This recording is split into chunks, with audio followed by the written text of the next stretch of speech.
بات چل رہی ہے کتاب اللہ کی تعریف کی. تو کتاب اللہ کی تعریف انہوں نے کی. القرآن المنزل علی الرسول المکتوب فی المصاحف المنقول عنہ نقلا متواترا بلا شبہۃ. ٹھیک ہے، تو اسی المنقول عنہ نقلا متواترا بلا شبہۃ پر جو ہے گفتگو ہو رہی ہے. آدھی گفتگو لگ بھگ بلا شبہۃ تک ہو گئی. اب یہاں سے خصاف کا جو قول ہے اس کے بارے میں ذکر فرما رہے ہیں.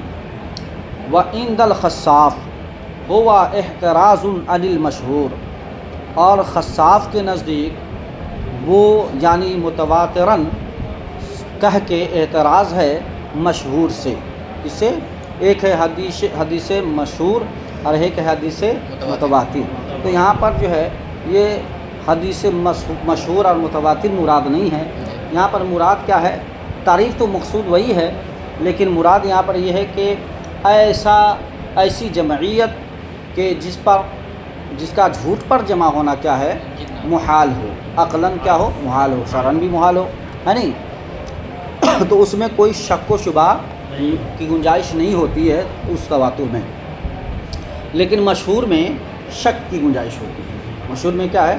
کیوں؟ اس لیے کہ بہت ساری باتیں ایسی ہیں، مثال کے طور پہ بہت ساری باتیں ایسی ہیں جس کا تعلق حقیقی زمین سے نہیں ہوتا، لیکن وہ چیز مشہور ہو جاتی ہے. ٹھیک ہے نا؟ تو ایک پناہ شک و شبہ ہے تواتر. تو انہوں نے جو بلا شبہتن کہا ہے، یہ بلا شبہتن کہہ کے گویا احتراز کیا اس قید سے، کس سے؟ مشہور سے. اور یہ بھی بات سمجھ میں آ رہی ہے کہ خصاف کے نزدیک متواتر میں مشہور شامل ہے. تبھی تو الگ سے قید لانے کی ضرورت پڑی، یعنی یہ اشارہ ہو رہا ہے. دیکھیے، وعند الخصاف ہوا احتراز عن المشہور، کہا امام خصاف کے نزدیک اس سے احتراز ہے مشہور سے. کیوں؟ لأن المشہور عندہ قسم من المتواتر، اس لیے کہ مشہور امام خصاف کے نزدیک متواتر کی ایک قسم ہے.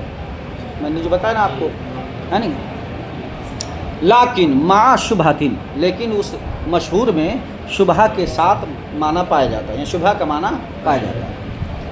وَهَذَا كُلُّهُ عَلَى تَقْدِيرٍ أَن يَكُونَ اللَّامُ فِي الْمَصَاحِفِ لِلْجِنْسِ. کہا یہ ساری باتیں اس بنیاد پر ہے جبکہ لام کو المصاحف میں جنس کے لیے مانے. کس کے لیے مانے؟ جنس کے لیے. ہم نے بتایا تھا آپ کو کہ لام کی اولاً دو قسمیں ہیں، اسمی اور حرفی. پھر جو ہے حرفی کی دو قسمیں ہیں، زائد اور غیر زائد. پھر غیر زائد کی چار قسمیں ہیں. ٹھیک ہے نا؟ جنسی، استغراقی، اہل ذمی، ہاں آپ نے جو ہے کافیہ یا کافیہ میں پڑھے ہیں اور شرجامی وغیرہ میں بھی پڑھے ہوں گے. تو یہاں پر جنس کی معنی تب یہ ساری گفتگو ہے.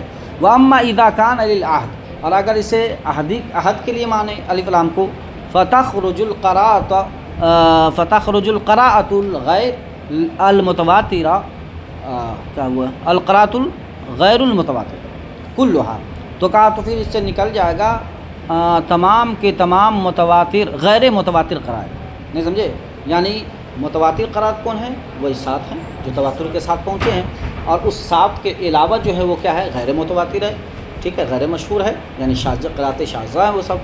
تو اس کو نکالنے کے لیے بقولہ فی المصاحف، اور ان کے قول المصاحف میں، ویکون قولہ المنقول عنہ، اور ان کا قول المنقول عنہ الی آخرہ بیان للواقع، یہ الی آخرہ یہ واقع کا بیان ہو جائے گا. ٹھیک ہے، یعنی المنقول عنہ کیا ہے؟ نقلا متواتر بلا شبہۃ، یہاں تک یہ کیا ہے؟ واقع کے مطابق جو بیان ہے وہ ہو جائے گا، واقع کا بیان ہو جائے گا. وقیل قولہ بلا شبہۃ، اب ایک قول اور ہے. وقیل قولہ بلا شبہۃ احتراز عن التسمیہ. اچھا جی، اور ایک قول یہ ہے کہ بلا شبہ کہہ کے احتراز کیا ہے بسم اللہ شریف سے. کس سے؟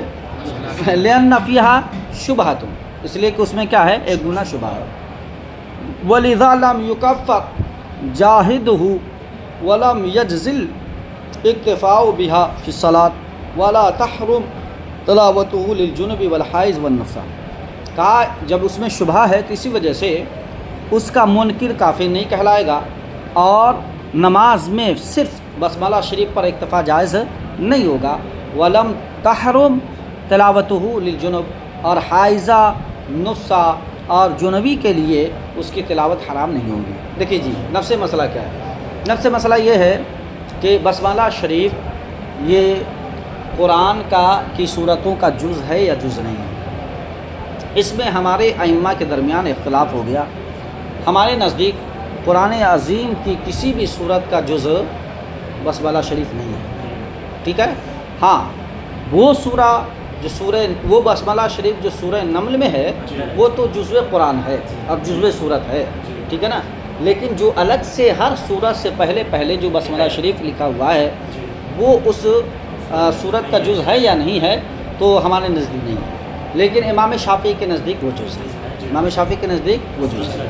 تو جب کیوں؟ اس لیے کہ وہ جو منقول ہوا ہے بسملہ شریف کے تعلق سے وہ شہرت ہے. اس میں کیا ہے؟ یعنی حدیث مشہور کے طور پر. اور حدیث مشہور میں کیا ہے؟ ایک گناہ شبہ ہے. تو اس شبہ کے بنیاد پر اگر کوئی انکار کرے گا کہ بسملہ شریف سورہ کا جز نہیں ہے تو اس کے قائل کو کافر، یا یہ بھی کہہ لیجئے کہ اگر کوئی شخص قرآن کی آیت ہونے کا بسملہ شریف کے قرآن کی آیت ہونے کا انکار کرے تو بھی اس کو کافر نہیں کہیں گے. ٹھیک ہے. کیوں؟ اس لیے کہ ایک شبہ ہے اور شبہ کا فائدہ قائل کو ہو جاتا ہے. کافر کہنے کے لیے قطعی دلالت، قطعی ثبوت قرآن یا حدیث ہونی چاہیے. نہیں سمجھے؟ ہاں. لیکن آج کل کا تو معاملہ ہی الٹا ہے. اور جب ظاہر سی بات ہے کہ یہ قرآن کا جز ہے کہ نہیں اس میں اختلاف ہے تو ایسی صورت میں صرف اگر کوئی شخص بسملہ شریف پڑھے یعنی بسم اللہ الرحمن الرحیم تو اس کی نماز نہیں ہوگی. کیوں؟ اس لیے کہ وہ کسی بھی صورت کا جز نہیں ہے. اچھا جی. ایک مفہوم یہ بھی ہے کہ حضرت ام سلمہ رضی اللہ تعالی عنہ جو حضور علیہ السلام کی ازواج مطہرات میں سے ہیں، آپ سے پوچھا گیا بسملہ شریف کے تعلق سے تو فرمایا بسملہ شریف جو ہے وہ جزو سورت تو نہیں ہے لیکن ایک مکمل آیت بھی نہیں ہے.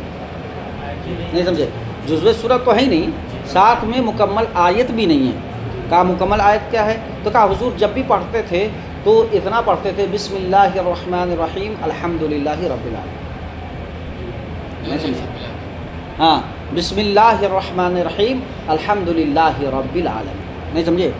تو گویا کہ الحمدللہ رب العالمین تک ایک سورت ہے، یہ ایک آیت. نہیں سمجھے؟ تو جب کوئی آدھی آیت پڑھے گا تو ظاہر سی بات ہے آدھی آیت پڑھنا جائز بھی نہیں ہے، اور نماز میں پڑھے گا تو نماز بھی نہیں ہوگی. ٹھیک ہے. اور ظاہر سی بات ہے جب یہ صورت کا جز ہی نہیں ہے، حصہ ہی نہیں ہے، تو قرآن عظیم کی صورتوں کو، قرآن عظیم کی آیتوں کو بطور تلاوت پڑھنا یہ ناجائز و حرام ہے حائضہ کے لیے، نفسہ کے لیے اور جنبی کے لیے. تو جب وہ آیت پوری ہی نہیں ہے، پوری آیت نہیں ہے تو پھر وہ حائضہ نفسہ پڑھ سکتی ہے. ٹھیک ہے. اب صحیح بات کیا ہے مصنف کے نزدیک؟ تو فرما رہے والاصح ہو، صحیح بات یہ ہے کہ انہا من القرآن، یہ کیا ہے؟ قرآن کا حصہ ہے. وانما لم یکفر جاہدہ، لم یکفر جاہدہ لوجود شبہ، اور رہا کہ اس کے منکر کو کافر نہیں کہیں گے تو یہ شبہ کے پائے جانے گا. ہم نے بتایا کہ قطعی دلالت اور قطعی ثبوت ہونی چاہیے. ٹھیک ہے. یا حدیث متواتر سے ثابت ہونی چاہیے. ٹھیک ہے. اور خبر مشہور میں گناہ شبہ ہوتا ہے تو اس بنیاد پر شک کا فائدہ قائل کو ہو جائے گا، کافر نہیں کہا ہے. ہاں گمراہ وہ الگ چیز ہے، دوسرا حکم لگانا الگ چیز ہے. شبہ کے پائے جانے کی وجہ سے، اس وجہ سے آپ اسے کافر نہیں کہیں گے. وَإِنَّمَا لَمْ يُجِزِ الْاِكْتِفَاءُ بِهَا فِي الصَّلَاةِ لِعَدْمِ كَوْنِهَا آیَةً تَامَّةً، اور کہا جو زنس کہ اس نماز میں اس کی اکتفا کرنا جائز نہیں ہے وہ اس وجہ سے کہ وہ آیت تامہ نہیں. جیسے ہم نے بتایا کہ حضرت ام سلمہ کے نزدیک کیا ہے؟ وہ آدھی آیت ہے، پوری آیت نہیں ہے. پوری آیت الحمدللہ رب العالمین، یہ پورے دونوں مل کر کے ایک آیت ہے. ٹھیک ہے. اچھا. عند البعض، بعض سے مراد وہی حضرت ام سلمہ ہے. 11 نمبر حاشیہ میں دیکھ سکتے ہیں. وَإِنَّمَا يَجُوزُ التِّلَاوَةُ لِلْجُنُوبِ وَأُخْتِهِ، اور تلاوت جائز ہے جنبی اور ان جیسے لوگوں یا عورتوں کے لیے، یعنی حائض اور نفسا اس سے مراد ہے، ٹھیک ہے. ان کے بہنے کا مطلب کیا ہے؟ ان کے قسم جو ابھی ذکر ہوا. بے قصدی تبرک، ٹھیک ہے، یہ جائز ہے تبرک کی نیت سے. تو ہم بھی کہتے ہیں کہ اگر کوئی شخص قرآن عظیم کے یعنی سورہ فاتحہ مان لیجئے، سورہ فاتحہ کی کوئی عورت تلاوت کرے اس حال میں کہ وہ حائضہ ہو، تو وہ بطور دعا کے کر لے. کیا کر لے؟ بطور دعا تبرک کے کر لے. ہاں اگر نیت ہو قرآن کی تو پھر جائز ہے. لا بے قصدی تلاوہ، ٹھیک ہے، تلاوت کی قصد سے جائز نہیں ہے. بات آ سمجھ میں؟ چلیے اب آگے چلتے ہیں. وَهُوَ اسم، دیکھیے اصل میں کتاب کی تعریف ہو رہی تھی. کس کی ہو رہی تھی؟ کتاب کی. تو اب صاحب منار فرما رہے ہیں کہ وَهُوَ اسم للنظم والمعنی. ہم نے اس پر گفتگو کر دی ہے کہ قرآن کسے کہتے ہیں. قرآن لفظ اور معنی دونوں کے مجموعہ کا نام ہے. کس کا نام ہے؟ لفظ و معنی.